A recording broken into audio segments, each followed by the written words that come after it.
Welcome to Cheater Confessions. Let's get started with today's story. My name is William. For 9 years, Kate and I lived inside something that looked steady from the outside. We shared a house, paid bills on time, hosted quiet dinners, and spoke in routines instead of reasons. No shouting, no slammed doors, just space growing wider between two people who once felt closer than air. That evening, Kate said she had another late review at the office. "Budget talks are killing me," she muttered, while sliding her laptop into her bag. I nodded. She kissed my cheek, a soft, quick touch that felt more like habit than care, then left.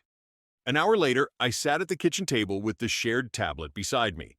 I used it mostly for recipes and calendar notes. The screen lit up with a message preview. The contact name said Lucas, Insurance Review. The words beneath did not belong to insurance. "Last night was perfect. I still feel you on me." There was a pause in my breathing, but no shaking. I tapped the screen. A thread opened, long, detailed, full of things I had not heard in months. Hotel confirmations, short videos, plans for another night, different locations, different lies. Every sentence tied to a time Kate had explained away as overtime, meetings, or group dinners. I closed it. The room stayed quiet. The clock kept ticking as if nothing had shifted. In that moment, I made a single decision. I would not ask a question. I would not argue. I would not beg. I would collect truth and move with it. Kate returned home near midnight. "You're still up?" she asked, slipping off her shoes. "Couldn't sleep," I replied. "Same here," she said, forcing a tired laugh. She poured water, leaned against the counter, and talked about numbers, co-workers, stress, deadlines. Each sentence landed as a practiced performance. I answered with short responses, even tone, steady gaze. When she went upstairs, I stayed seated for a long time. The house felt different, but it had not changed. Only the story inside it had. That was the night the marriage ended. Not with noise or chaos, but with silence and a plan. The next morning, I left the house before Kate woke. No note, no hint. I went straight to my office, closed the door, and began checking facts instead of feelings. Phone bills showed constant calls to the same unfamiliar number. Ride records matched nights she claimed to be buried in reports. Hotel charges lined up with evenings she blamed on traffic or meetings. Every piece clicked into a clear pattern.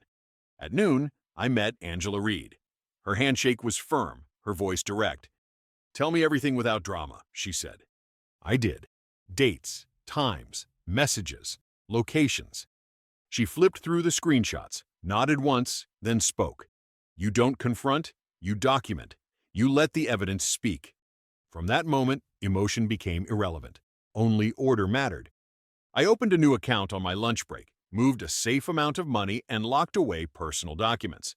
Passport, birth certificate, insurance, titles. Every detail went into a secure folder. I copied digital records and stored them on a private drive Kate never touched. I changed access codes on everything tied to my name. That night, I told her my back had been tight from sitting all day. "I might sleep downstairs," I said calmly. She looked at me with mild concern. "Do you want a massage?" "No. Rest will help." She accepted that without question. Another quiet lie between us. Over the following days, I observed without engaging. She continued acting normal, cooked meals, made jokes, sent emojis from her phone while sitting beside me. I didn't glance at the screen again. I already knew enough. Angela and I created a timeline. When the affair started, when the lies formed, where she had been, where I had been, her version of life compared against verifiable movement. The truth spoke clearly. Midweek, while she brushed her hair in the mirror, she asked, "You've been distant lately. Are you angry with me?" I met her eyes. "Just tired." That single phrase allowed the illusion to stay alive while I prepared her ending. By Friday, every document sat in order, every lie had a date, every step forward had been planned. Kate walked into a future she believed was still intact. Mine was already elsewhere. The papers arrived on a quiet Saturday morning. A courier knocked, asked for Kate by full name, then handed her a thick envelope. I watched her face change as she read the first page. Confusion shifted into anger within seconds. "What is this?" she snapped. "Is this some kind of joke?" "No," I said evenly. "It's a beginning." "You went behind my back?" Her voice rose inside the hallway. "You filed for divorce without even talking to me?" I already know everything, I replied. There's nothing to discuss. She laughed once, sharp and forced. About what? You're acting insane. I placed 3 printed pages on the table. Messages, reservations, dates, locations. Her color drained as her eyes moved over the lines. That's private, she whispered. Not when it belongs to a marriage, I answered. Her tone shifted. You've been cold for months. I was lonely. You stopped seeing me. I didn't step outside, I said. You did. Tears followed anger. Then memories followed tears. She spoke about vacations, birthdays, promises. She tried touching my arm. I stepped away. Enough, I said. Pack what you need. You can stay with Nina for now. You expect me to just vanish? She demanded. I expect honesty now, I replied. But I'm not waiting for it. She gathered a bag with shaking hands, called Nina on the way out, and left without another word. By evening, messages reached me from mutual contacts. Kate had already started a new story. I was labeled distant, controlling, cold. Her version spread faster than truth usually travels. David Miller called. People are asking questions, he said. Let them, I replied. You okay? I'm clear, I answered. And I meant it. While she crafted a different reality for others, I began living inside the real one. Kate's lawyer sent a list that felt detached from reality. The house, my car, majority stake in savings, extended monthly support. Angela scanned the pages and gave a small, humorless breath. She wants a life built on imagination, she said. We answer with fact. Days that followed carried quiet disruption. My streaming accounts locked. A false noise report reached the landlord. Reset requests hit my email at odd hours. Nothing serious, yet each move showed frustration trying to scratch for control. I recorded every detail and sent them to Angela. Then everything shifted. A new message arrived. Kate now wanted speed. No long support. No major claims beyond the property. A fast signature. A clean exit.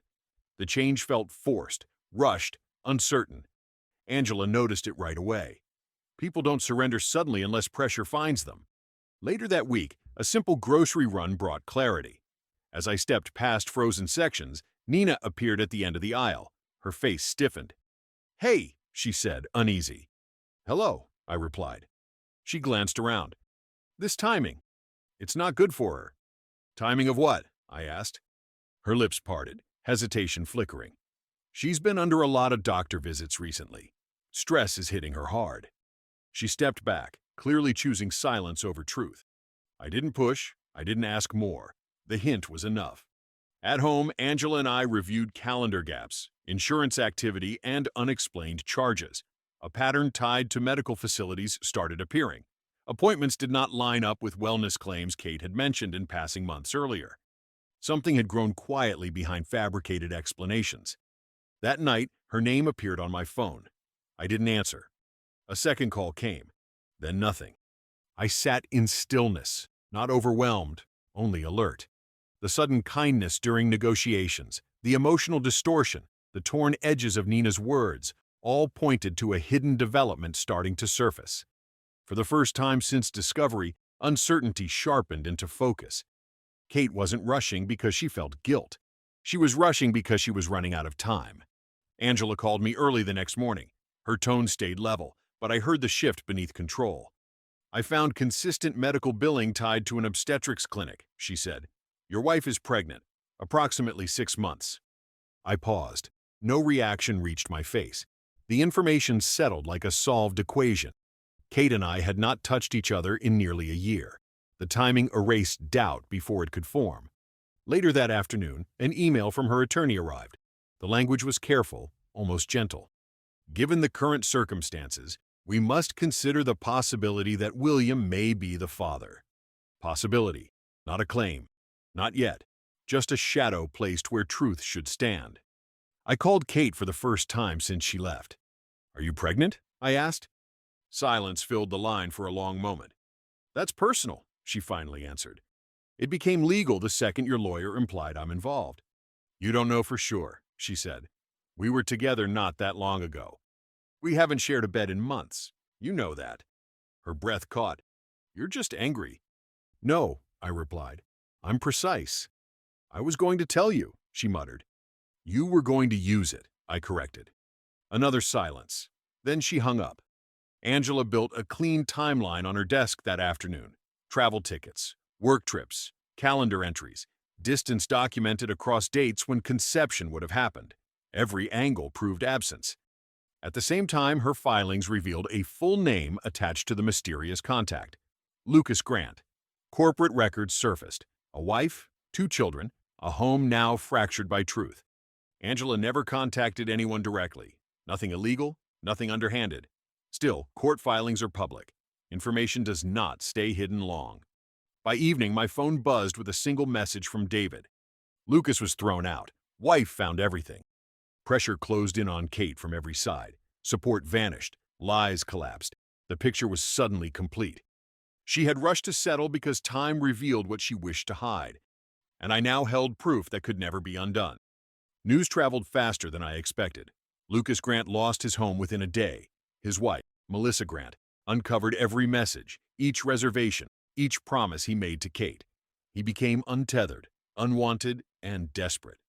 For a brief moment, he stayed at Nina's apartment, but tension poisoned the space.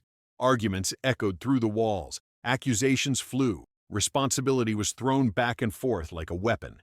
Nina finally turned on Kate. You dragged chaos into my living room, she said, before telling her to leave. Kate had nowhere else. She packed her suitcase again, this time heavier with reality, and moved in with her brother, Oliver Harrington, who had always lived quiet and stayed out of her choices. I heard later that he wasn't pleased. He didn't yell. He didn't comfort. He simply opened the door and made it clear she was there temporarily. Friends went silent one by one.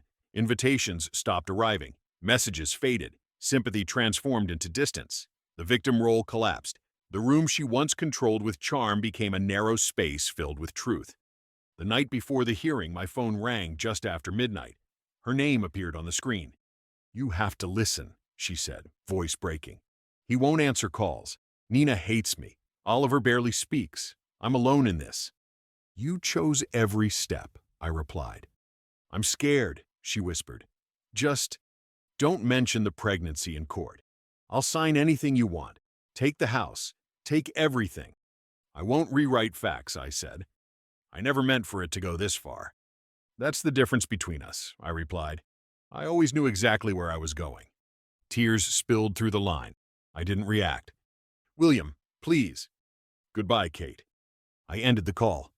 Silence returned, steady and clean. There was no anger left inside me, only closure waiting to arrive in a courtroom the next morning. Inside my apartment, calm weighed nothing at all. The courthouse hallway felt still. I stood beside Angela, my hands relaxed at my sides, eyes forward.